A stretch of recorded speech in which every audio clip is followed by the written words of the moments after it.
Have you ever felt like you were living a narrative that someone else wrote for you? Maybe your story was written by your family, your church, or your culture. You may be asking yourself, what is my story?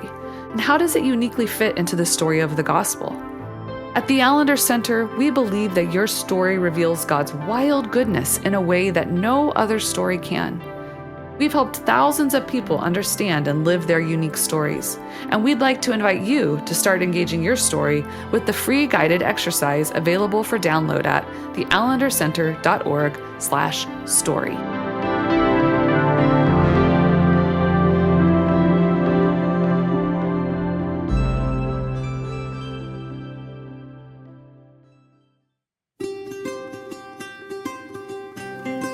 Thank you for listening to the Allender Center podcast. I'm Dr. Dan Allender. And I'm Rachel Clinton Chen. We're fiercely committed to providing hope and healing to a fragmented world. And restoration for the heart. Thank you for joining us. Let's get this conversation started.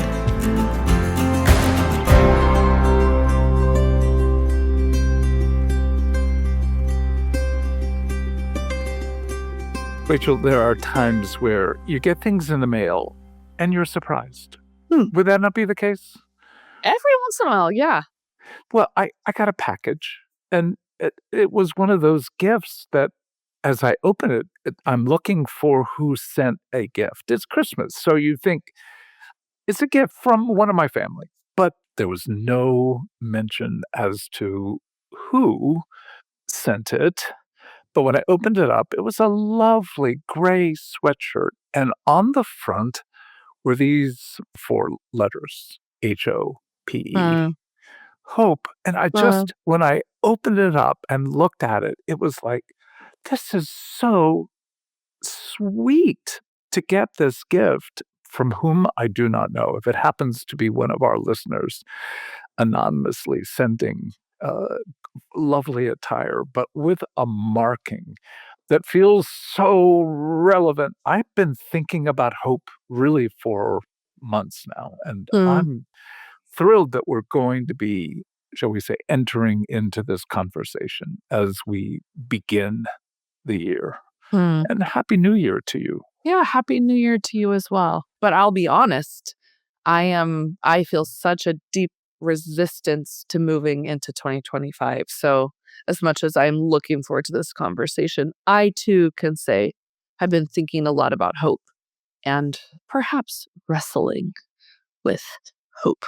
So as we jump into this new year, I think almost every year we should begin with the issue of hope, because there is a kind of despair that comes for many in the winter, given the political process, given the realities of a world that does feel like it is in shambles. And so having this discussion is not meant to like pump people up, but to be aware of what is the foundation for being able to grow hope and to see hope grow within us and within the world itself.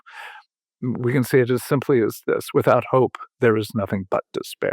And despair itself is, in and of itself, not only a turning away, but a denial of the goodness of God in the land of the living. So to me, I need to be thinking about hope as I begin the year. And so when you think about what's the nature of hope, where does your mind and heart go?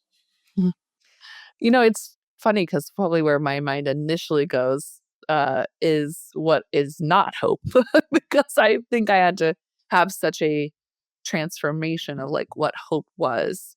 Because I think so much of my early world, hope was kind of really probably coming out of a lot of privilege and was meant to be this kind of optimism and,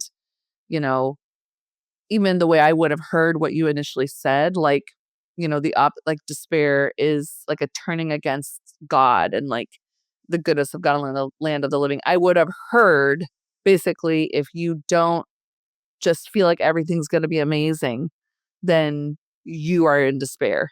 And so what I think about hope now is just how much more gritty, and makes me think of Austin Channing Brown's book, I'm Still Here, but she talks about like the shadow of hope, or hope in the shadows. And in some ways, it's like that language of Paul, like hoping against hope, is much more become how I experience hope. I am grateful for hope. I am not fond of hope. It often keeps me in a kind of agony and like labor pains. So I think a lot about labor pains when I think about hope.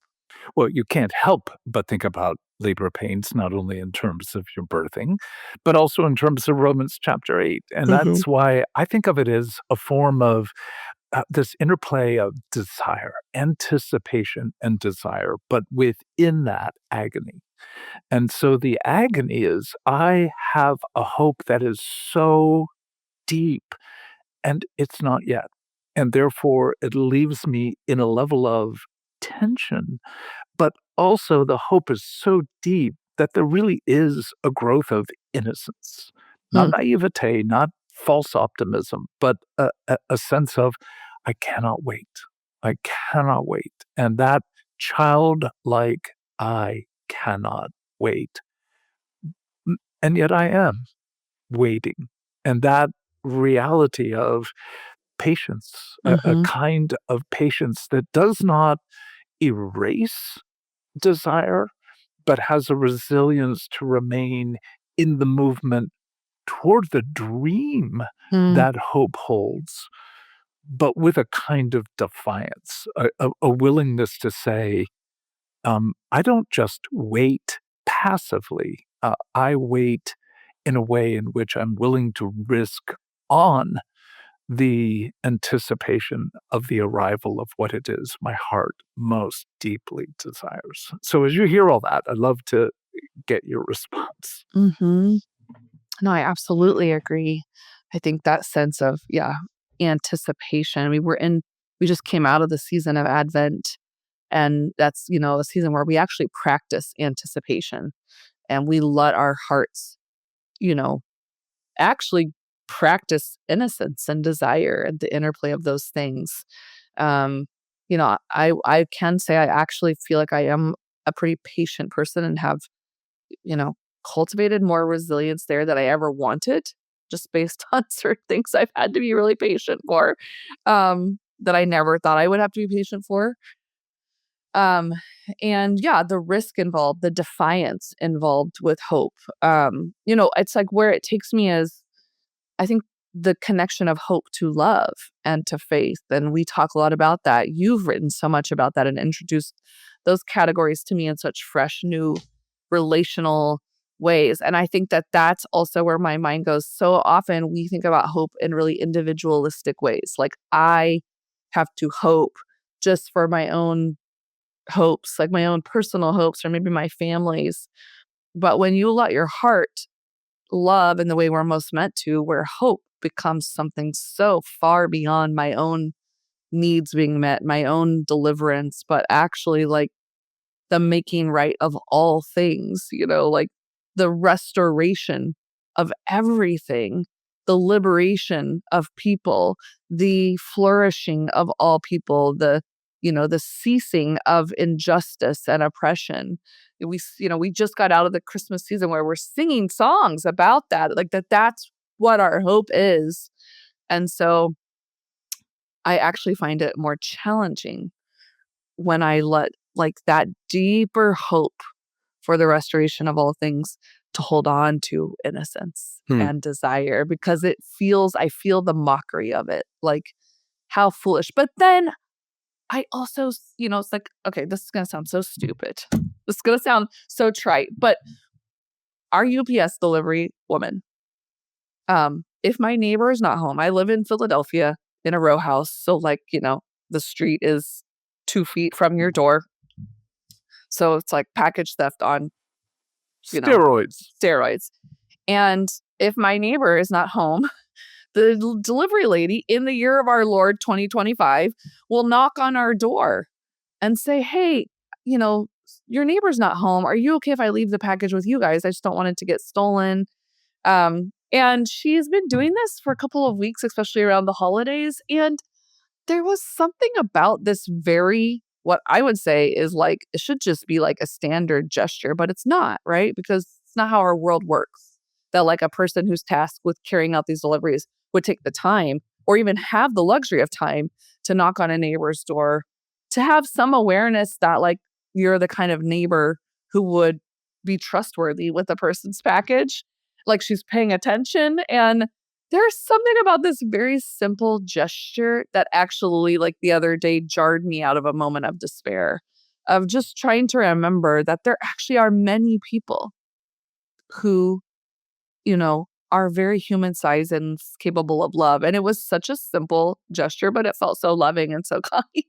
It made me feel like you can't just write off all of humanity, you know, as like wicked and selfish and like given over to this capitalist industrial complex, you know, where basically you don't get to be human.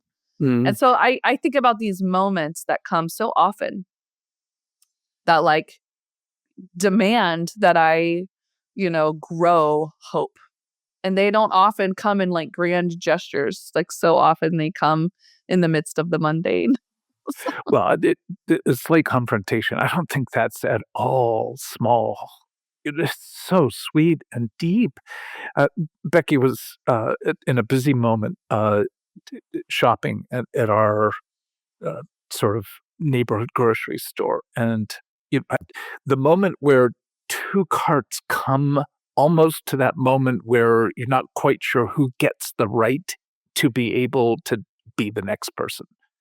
And Becky just sort of slowed down and looked at the woman and said, "I'm not in a hurry, you go ahead." And the woman looked at her and went, "What? What?" And almost like she was angry for the generosity. And she said, "Are you serious?" Like she thought there was going to be combat as to who got the opportunity to pay for the groceries next. And Peggy just looked at her and just said, "Really? You go." And she said, "I can't believe it. Thank you." Just how hungry we are, I think, as a people, as a world, just to have enough sweet taste of something that gives us an anticipation that there could be a different day and a better day. And in one sense, a taste of heaven on earth. And I think when we begin to invite people into desire, I'm all for a new fly rod, but that's not the richness of desire. A new fly rod for me holds a different level of desire, and that is I have gotten at least 3 of my grandchildren into fly fishing from this last summer, and I cannot wait for the season to begin because the privilege of being with them on water and the kinds of things that happen to the human heart when you're in the presence of beauty and uncertainty and risk and the dynamics of gambling, intermittent reinforcement and the rise of cortisol and the sweet taste of dopamine when you catch a trout. Oh my gosh. So when you begin to think about the nature of hope, hope that is, in one sense, given a mere physicality like, oh, I want a good vacation. No, you don't. Yes, you do, but there's something more to the hope, and that's back to what you were putting words to. That is the restoration of all things. Some sliver, teeny sliver, that there is a taste of goodness in this world. And I think that's why it's so easy, in one sense, to have a false view of hope. That is, right. again, this naive optimism, which almost always spirals you in disappointment into kind of the rise of cynicism, where the risk of dreaming just feels too great. Uh-huh. And therefore, at least what I've found in myself and others, is that when you begin to feel that disappointment, things did not work out, all of a sudden, the cynicism becomes the shield to in one sense, annihilate desire and therefore mock the Yeah. possibility of any more disappointment. Yeah. But where does all that take you? it feels embodied. Like I just feel my, like that sense of naivete, really being surprised by suffering, right? And again, that's maybe where I would say some of the privilege I had, not that I didn't suffer, but just that in some ways, the way I understood biblical hope is that if God was good, you wouldn't suffer. And so, like, well, why did I hope for that then? And just the way it can take you out. And that cynicism, yeah, like for me, I can always tell where I'm actually suffering hope and at war with it, where mockery exists, where there is a mockery of, whether it's, oh, you're such a fool, Rachel, or this is so childish, or, you know, where I have these vows, like I'm never going to trust again, or I'm never gonna like be so stupid again. Like whatever comes. And I have a lot of compassion for those parts of me, because it's not that like the wound, I mean, there's language like hope deferred makes the heart sick. It's not like I'm like, wow, Rachel, pull it together. I understand why those defensive mechanisms are there to diminish desire so that it's safer. And, but I'm, for whatever reason, the way God made me, it has to get real dark. Like I have to really take a turn to like keep hope under wraps. Like I have to really kind of come against it with all my defenses. So why do you think that's the case for you? I don't know. Because I don't. First of all, I don't agree with you. Oh, but go ahead. No. Well, then I'm not going to answer your question if you already don't agree with me. Oh, don't want to play in that realm then? No. Since you don't agree with me, I won't play. No, since you have some like knowledge or insight that I'm not privy to. Well, I think you are a woman of such vast hope that, in one sense, I don't know a more hopeful person than you. And as a consequence, the heartache that comes when things are not as you have a sense of what it could and really might one day be. So in some ways, you bear more the effects of disappointment than most people I know. But not because you are cynical, but because there's so much hope that you operate with regard to the people that you love. Yeah, so that feels true. And I think like what I'm trying to say is because of that, I can tell when I'm at war because it is so vast that I have to match it with the vast cynicism so that I can be like, this is not your normal MO. Where are you actually suffering hope in a way that you need support? And I think that's the piece I would say, like, where I'm learning, we're not meant to go it alone. And there are so many seasons where you have to like borrow hope from others or, trust that there's a deep well even outside of us. Well, and what I find with particularly cynical people who actually are cynical because they don't have hope, I would say your war is less with cynicism than despair. But in that despair, there is this ache, a deep birthing ache. And I think that's what I understand in the Romans 8 passage of why Paul utilizes imagery of groaning of the earth, groaning of our own bodies, and even the groaning of the Spirit on our behalf. So again, it's so central to hear again and again, if you want hope, you will suffer. And if you don't want to suffer, then you can modulate hope into either external and mechanical and physical things, a new rod, a new computer, or just even something like, I want a better vacation this year.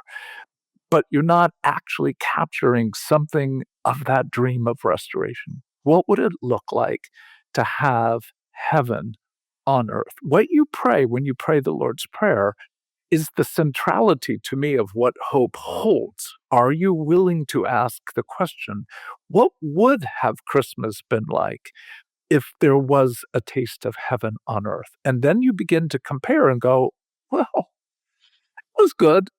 I'm glad we had a great time. Oh, but it was so far from what my heart hoped. So when we begin to have this intersection of the dreaming of redemption, the dreaming of restoration, of reconciliation, of justice, and then be in the face of cruelty at one level, and then just the mundanity of life, that it just doesn't seem to capture the level of wonder that we were meant for. And that's why I think people become, when they become cynical, they become more demanding. A sense of, uh, I I won't get much, but I will get something. And you can almost feel the rise of hopelessness in a culture as the other side of a rise of rage, a rise of cruelty, of diminishment, of violence. Entitlement. Yeah. So I at least want to make a shift partially to when you think about being around people who don't seem to have hope, or when you've looked in the mirror at those moments, what, what do you find to be true about some of the fruits of hopelessness? And I think it's important to name that, because there are times that you just have to look in the mirror. You may know you don't have much hope, but what are some of the, shall we say, artifacts, the consequences, the debris that seems to come when you don't have much hope? Yeah, I think the first thing that comes to mind is probably how you connected to some of the demand, like a kind of consumption. Um, some might say addiction, like where addictive processes are just actually in the driver's seat. There's kind of a desperation for more, or to numb, or to soothe, that actually doesn't satisfy and only intensifies the rage. So, yeah, I mean, even just thinking about myself, when we come to like, we just made it through the Christmas season, and that's always a season that I have to really be very sensitive to the ways in which my shopping addiction, like that sense of like, if I have the power to purchase something, it gives me some dopamine, but it also like doesn't actually bring the kind of soothing and restoration I'm most hoping for. Like, it can be really fun, but so that's something that feels more connected. Oh, it's just such a brilliant part of capitalist structures that create desire, often called mimetic desire. You see other people have a lovely vacation at Vail. Oh, I want it. I don't even ski, but I want to go to Vail. So all of a sudden, you begin to have desire that seems like it can be satiated through a process. And so consumption, but there's another side of addiction. And Becky was during part of the time that we had family visiting, and I was a bit exhausted. And she at one point said, I think you've been on Instagram Reels for about 30, 40 Yeah. minutes. Yeah. Is there anything that you might want to share? And I'm like, don't you interrupt me. Yeah. Oh, yeah. I don't even remember what I just saw 30 seconds ago. Right. And she knew that. I mean, it was a brilliant question that was there to disrupt me. And I'm like, I don't even remember what was there. So I want to share something about a reel. The whole point of being on Reels is that it is a non-chemical way of raising dopamine, creating this blindness to reality. And so, yeah, that has become for me one of the signals that I'm struggling with hope, that I'm not willing at the moment to actually bear, and I want to go back to a word you used earlier in the podcast, and that's the word grit. Mm. I think if you had one summary word to the nature of hope, it's the word grit. So, as I'm whiling away more than minutes over something that absolutely won't matter to anyone ever at any time, even to me 30 seconds later. So consumption or distraction, I think, are two words that we can use as a window to look at. Are we actually functioning with hope? At one point, when we refer to the family as the Californians, and they do live in California. And then at one point, my granddaughter, Grace, looked at me and she goes, "Why such a pouty face?" I love kids. And, again, I'm caught. I'm like, Mm-hmm. am I pouting? She goes, "You have a pouty face. I don't know if you're pouting, but you have a pouty face." So glowering, a kind of like, I'm just negative. Like, things are not good. Life is not good. Politics are not good. Nothing's good. And it's kind of the Eeyore syndrome at that point where, again, I'm not asking humanity to walk around with a smile because everything's good, but where there is a way of alerting the world around you, I will make you pay if you come into my space because there is nothing good within me and nothing good with you or nothing good outside of us. I think that is a relational stance where you go, when you're in the presence of someone hopeless. And again, I want to distinguish this. When you're struggling with depression, we're talking about a biological phenomena. To say to a person who's depressed, well, just put a smile on your face. I want Yeah, to scream. that's right. But I mean, my granddaughter was naming that I was in a funk. And in that, I do think there was absorption, distraction, consumption. But in some ways, I was emanating a certain energy to the world around, at least to this 8.5-year-old, that was able to read it well enough to be able to say, I'm not sure I want to be with you, but I'm going to sort of test to see whether or not you have the ability to own your face and then engage. And she said, "What's wrong?"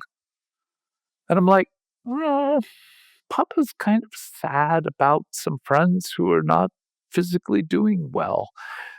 It just the kindness of the question began to lift something of my glowering presence. But I think the deepest level is that sense of despair. Yeah. That you refuse to risk anymore when the reality of everything seems somewhat pointless. And that's where, again, there is something that hates hope.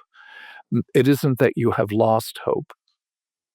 I think it's more accurate to say there is something that you hate about having to bear desire with some degree of innocence that has felt so rawly, deeply harmed that to give yourself even a small step toward hope. I go back to your very important phrase. You feel like a fool. And that vow of, I'm not going to do that again. Well, if we've described, I mean, our listeners know we don't give quick answers, but when you think about the redemptive process, what Mm. what what core nutrients have to be there to be able to see hope grow? Well, I mean, this has been true for me, and I think very true in the work I do with people through the Allender Center, and in other contexts as, in pastoral work. But that capacity, and it is a growing capacity, and it's rarely something you can do in isolation. But just that capacity to bless innocent desire, and really to bless innocence, um, and not without entering the suffering. And that's why it's a labor, right? It's nutrients. Like, as someone who loves to garden, there's a tending. Mhm. There's a tending. So thinking about, and this is ongoing work. It's not like, okay, it's going to bless my innocence and my desire and we're off and running. Like I can say this is something I have to come back to again and again and again. And having a toddler is definitely helping me because I'm getting to see her in that place of like just raw, innocent, unbridled desire, whether that desire is actually like linked to the restoration of all things, or I want Cheetos. Like we're just very much in the phase of I want, and it's how she says it. I want Cheetos. I want, mama, like whatever it is. But there's such an innocence to it. And there's a goodness to her longing for nurturing and play and connection. And I don't need her to be like street smart right now. I feel protective of her. So how do we know there are parts of us we need that are really good, even if we feel like they constantly get us in trouble or lead us into deeper suffering, or maybe the world says you're a fool, you're ridiculous. Like that's just how many times I've heard them. Well, that's just not how the world works. And it's like, so so because that's not how the world works, we're just going with it. Yeah. So what's in the political realm called real politics, meaning, yep, we have to kill.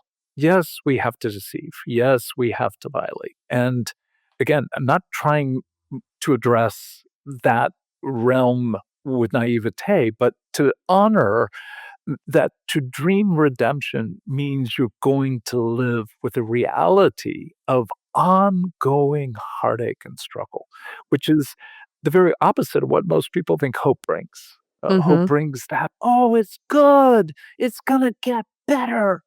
And the reality of, oh, no, it's likely going to get worse.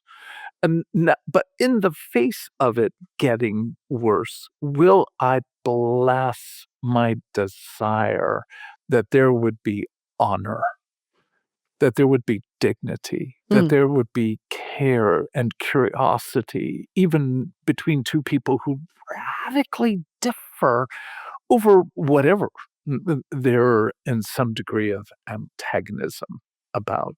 So the sense of, well, every time you pray the Lord's Prayer, do you not feel the ache at many levels, but particularly with that phrase, on earth as it is in heaven? So I think that reality of I will not, and that's grit, that's defiance. I will not let my heart be bound to despair. And I feel it, and I cannot get rid of it, and it lurks and leaks within me. I will not let my heart be taken. And I think of it more like I've had a few moments where I have thought I was going to drown. And that image of I will fight as best I can back to the surface. So that framing of we need air, we need oxygen, and the grit to come back up. And there may be, as a fly fisher person, that there are times where if a current takes you under, the last thing you should do is to fight your way back up. Yeah. You got to let it spit you out at some point. And people have unfortunately, tragically drowned because they've done what made sense. They've tried to swim back to shore when the current's taking them out. And the idea of the counterintuitive, oh, go further out. No, don't fight back to the shore. Find a place where you can swim sideways to the shore, and eventually you'll find ground. But that's the nature of hope, is it's so counterintuitive. It doesn't make sense. It feels foolish. So I love that phrase, a blessing innocent desire. But to me as well, and this is one of the things I love about my wife, many things I love about my wife, but her sense of being captured by the world around her. Mm-hmm. And her openness to wonder. There is like the privilege of being, as much as I love being with my grandchildren, I have like the privilege of being with a very mature adult child, my wife, who's captured by wonder. And like she sees things, people, interactions. Like, did you see that? And I'm like, no. Well, look. Mm. And to be captured then by something of the surprising presence of just even the smallest taste of what will one day be is enough to be able to re-enter into what is and begin to imagine, well, what needs to happen to move me or our world or a situation closer to what is meant to be. Mm. Any other directions that you find important to, shall we say, grow in hope? Yeah, one thing I would add is, and what's got me thinking about this, well, a lot of things. I'm thinking about lament as something I actually see as a nutrient that helps me grow hope.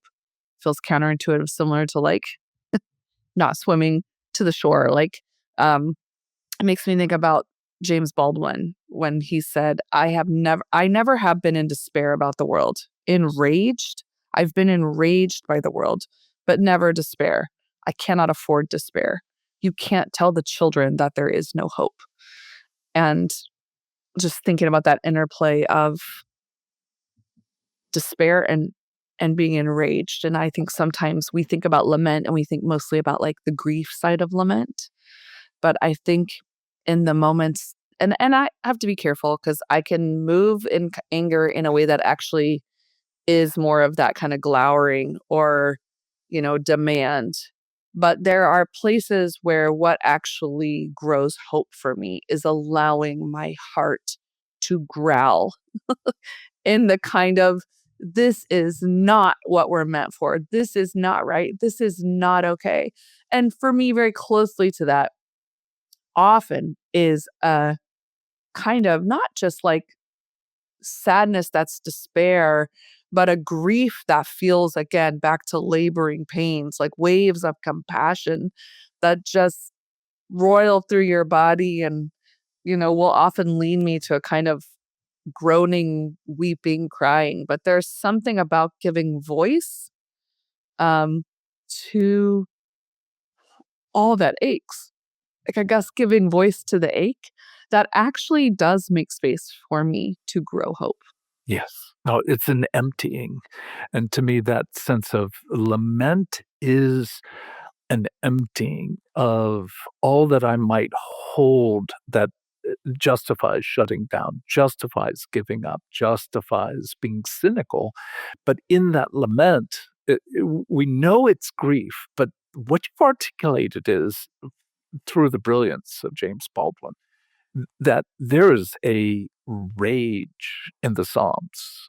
If you look at Psalm 44, if you look at Psalm 88, even the psalm often used with regard to pro-life, Psalm 139, it's a psalm of complaint that takes on God for not stopping the injustice and the violation of the righteous.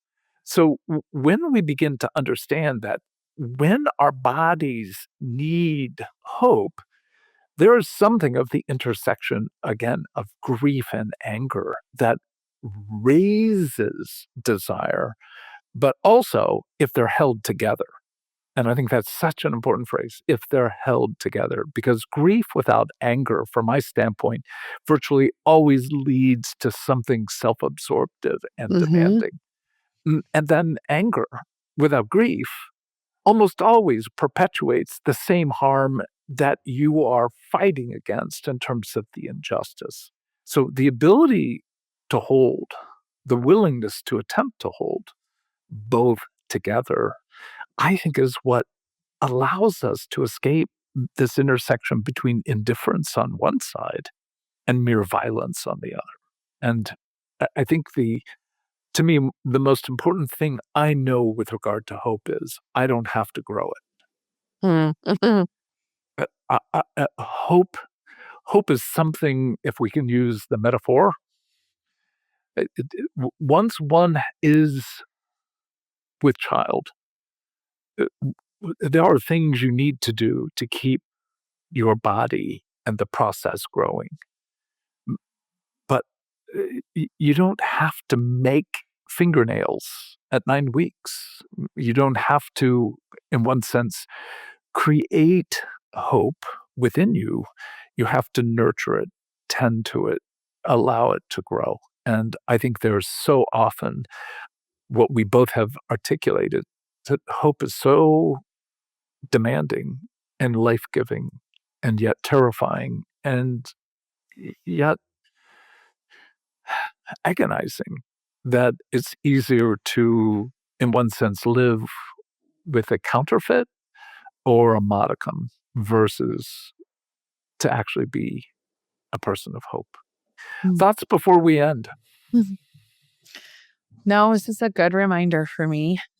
It's a kind of good place to check in. And even just, I think my thoughts are for those of us like listening to this conversation, that it's okay to take stock and even locate where you are without a demand that you be somewhere that you're not. Just knowing that, yeah, there is a way forward. And I've just heard a lot of people, mostly people who have been in this game of life longer than me, use language like hope is also a discipline in some ways. And I just think, yeah, what does it mean to make space for it, even at times when we're not fond of it? Yeah.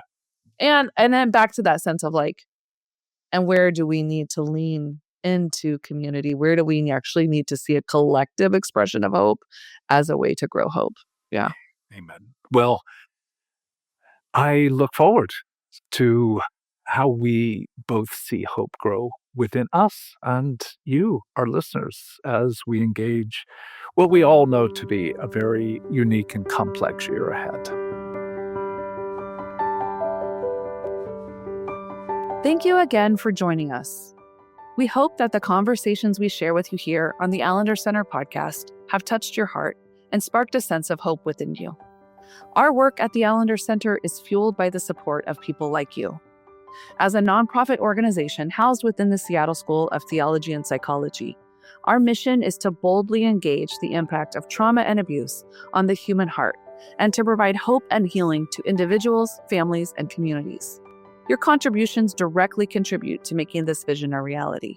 If you feel moved to join us in this work, we invite you to consider making a one-time or monthly gift. Your donation, no matter the size, plays a significant role in bringing the hope of redemption and healing to so many. To give, simply visit theallendercenter.org/give. Once again, we extend our heartfelt gratitude for your support. Together, we can continue to bring hope and healing to those who need it. Thank you.